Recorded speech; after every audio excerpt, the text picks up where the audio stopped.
mungkin saya nambahkan aja.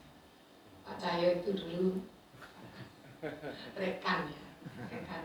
Saya pernah dulu ngajar juga di Wijayasuma, 1 tahun kalau nggak salah ya, sampai waktu banjir itu saya jatuh, jadi naik sepeda motor, ya jatuh di got karena nggak ada batas antara jalan dan got, gitu. Saking banjirnya. Sekarang kan sudah enggak ya. Amin. Jadi saya mengingat kembali ketika ngajar di Wijayasuma bersama waktu itu Pak Wisnu, Pak Ramlan ya, Pak Ramlan, Pak Kris saya. Nah itu pernah di sana. Ya dulu untuk tambah-tambah karena dosen baru ya. Dulu swasta itu lebih besar kalau gaji.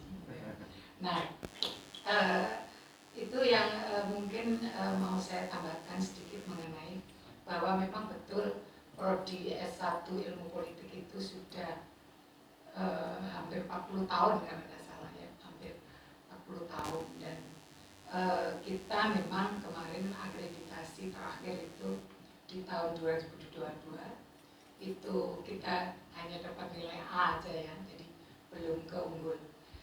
Tapi bersamaan dengan itu karena instruksi dari rektor bahwa kami harus akreditasi internasional, maka kami sejak tahun 22 kemarin itu sudah menyusun akreditasi internasional dari dokumen kurikulum sampai sekarang SAR ya. Sekarang ada, sebenarnya kita berbagi nih, ada pertemuan dengan BPM, jadi Badan Penjaminan Mutu inilah yang mengkoordinasi ya. Jadi tiap mingguan kemarin kita itu bertemu dengan, walaupun lewat online gitu ya, tapi bertemu untuk mengevaluasi apa yang sudah kita lakukan. Itu proses untuk FIBA ya, jadi proses FIBA.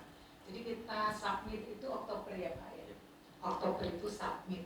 Jadi sebelumnya kami harus menyusun submit dokumen kurikulum. Jadi sekarang mungkin di akhir Februari kami harus sudah selesai untuk submit berikutnya gitu. Jadi insya Allah nanti di bulan April gitu ya, April Mei lah kita sudah assessment gitu ya. Nah ini di program studi S1 ilmu politik memang kalau otomatis FIBA itu terakreditasi kita akan ke unggul gitu ya. Yang berikutnya mungkin untuk Departemen Ilmu Politik mungkin pedoman kurikulumnya kita udah jauh berbeda Pak Cahyo dengan yang dulu, karena kita juga harus adaptasi terhadap perkembangan baru, sehingga di ilmu politik ini kita membagi gitu ya profil kita itu ke dalam 5 profil gitu ya, sehingga nanti mahasiswa itu mau apa, menunya yang harus diambil apa kan gitu ya. Jadi kalau saya mau menjadi politisi gitu, menu apa yang harus saya ambil, nah itu disediakan di berbagai mata kuliah, karena kita punya 4 peminatan gitu. Jadi kita bagi 4 peminatan yang tujuannya mahasiswa itu terkonsentrasi ke situ ya. Jadi 4 peminatan kita bangun di situ. Jadi memang kemudian kita di kurikulum juga sudah memasukkan MBKM. Jadi MBKM itu ada yang istilahnya kita unggul gitu ya, unggul. Jadi kalau mahasiswa misalnya mau magang industri atau mungkin ikut kuliah di universitas lain gitu ya, atau menjadi pengajar di daerah-daerah pelosok dan sebagainya. Nah ini kita dorong ke sana mahasiswa untuk mencapai di 20 SKS. Tapi otomatis dalam 1 semester itu ya dia hanya memprogram di situ, karena nanti menjadi tidak wajar ketika mengambil MBKM 20 SKS, tetapi juga di sini mata kuliahnya 24 SKS. Itu berarti nggak tidur mahasiswanya kan gitu. Nah itu yang kemarin perdebatannya, dan kita berkali-kali dikumpulkan oleh DIP ya, untuk membahas tentang PDIP. Karena kesulitan kadang ke PDIP itu, DIPP ya DIPP. Nah itu kita berkali-kali memang dikumpulkan untuk membuat sebuah kesepakatan bersama bagaimana sih menilai MBKM begitu ya. Nah di kita juga ada tim konversi ya, jadi kalau memang mahasiswa itu menghendaki itu dikonversi ke dalam mata kuliah ya monggo, kan merdeka ya, jadi mau dikonversi ke apa nanti tim konversi yang menentukan.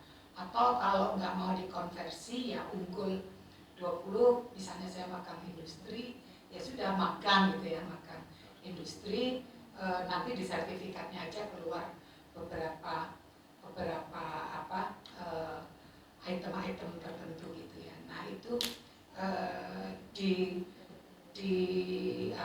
desain kurikulum kami mungkin semua itu sudah diwadahi sebenarnya 20 SKS itu ya. Tapi memang sampai saat ini peserta untuk ke situ itu masih belum maksimal ya. Padahal di target berapa Pak? Peserta MBKM iya berapa persennya, kalau nggak salah 20% ya. Iya, tapi kita belum sampai ke sana. Ya, di politik saya nggak tahu, kalau di AN itu yang paling banyak mungkin ya. Ini Mas Putu ini tim konversi ya. Nah nanti kemudian kita konversi kalau memang dia minta konversi. Kalau ya unggul ya unggul. Itu yang ada di mungkin di FISIP ya. Jadi salah satunya di Departemen Ilmu Politik kita sudah menerima beberapa mahasiswa yang MBKM dari Unhas gitu ya, Universitas Hasanuddin, karena kebetulan kita memang sudah membuat MOA gitu ya, jadi untuk MBKM ini, jadi mahasiswa di sana sudah mengikuti di sini ya. Cuma memang problemnya kalau online atau offline gitu. Nah kebetulan di kita itu sudah hampir 75% itu offline di semester kemarin, mungkin di semester ini. Jadi sehingga kalau yang sebelum-sebelumnya mereka bisa sambil online walaupun kuliah di sana di Hasanuddin, tapi sekarang kemudian mereka harus hadir kan gitu. Nah itu yang kemudian menjadi pemikiran bahwa ya sudah kalau memang offline dia 20 ambil saja di UNER gitu ya, di UNER 20 ikut mata kuliah mungkin di AN, mungkin di politik, mungkin di IIP atau sosiologi itu. Jadi mereka betul-betul merdeka untuk memilih gitu ya. Yang nanti mungkin akan dikonversi oleh tim di sana. Nah itu yang kita lakukan tentang MBKM. Kita juga membangun kerjasama kemarin dengan UGM, jadi karena kita ingin mungkin mahasiswa kita punya pengalaman belajar dengan UGM gitu, kita dorong ke sana untuk mungkin 1 semester kuliah di sana gitu ya. Walaupun banyak sebenarnya yang kemudian S2-nya aja yang ambil di UGM. Nah mungkin tahun ini kita akan membangun kerjasama dengan UI gitu ya, karena ilmu politik itu kan sebenarnya ya mau dikatakan embrio ya embrio gitu ya, awal mulanya kan memang dari UI gitu, sehingga kita mengambil nama bukan ilmu pemerintahan tetapi ilmu politik. Saya dari UGM ilmu pemerintahan ya, tapi kemudian saya harus beradaptasi dengan ilmu politik sehingga saya kemudian ambil juga di UI untuk ilmu politiknya gitu. Ya. Nah itu yang akan dilakukan oleh ilmu politik. Mungkin juga di departemen-departemen lain. Nah satu hal lagi yang membantu SPM itu kita di Prodi itu punya GPM, gugus penjaminan mutu. Nggak ada ya? Nah kita ada gugus penjaminan mutu yang nanti dia akan membantu untuk misalnya kita harus ada audit gitu ya. Nah ini gugus penjaminan mutu membantu terutama untuk menilai gitu ya, atau membuat laporan-laporan tentang tracer study ya, tentang tracer. Nah itu yang paling sulit kan tracer. Kadang-kadang ini yang WK-WK yang alumni ilmu politik itu kalau dikirimi nggak pernah isi. Jadi keduanya. Oh, masuk yang rajin. Karena saya yakin betul di sini hampir alumni UNER semua ya. Nah, karena itu bukan untuk kepentingan saya tapi institusi ya. Jadi mungkin sebagai alumni kan juga bangga kalau universitas ataupun fakultas ini tetap akreditasinya baik. Nah itu nyuwun pada penjenengan semua untuk membantu, misalnya nanti ada dosen baru untuk tracer study, karena kesulitan kita itu justru banyak di tracer study. Tapi alhamdulillah kita bangun lewat WA group gitu ya, WA group. Kemudian saya harus telepon satu persatu karena kalau admin yang mengirimkan itu nggak digubris ya. Jadi saya itu kemarin sampai harus dapat 100 orang alumni gitu ya. Saya teleponi satu persatu gitu. Ya, jadi sungkan sendiri. Gitu. Nah itu yang kami lakukan, mungkin bisa menjadi best practice di situ.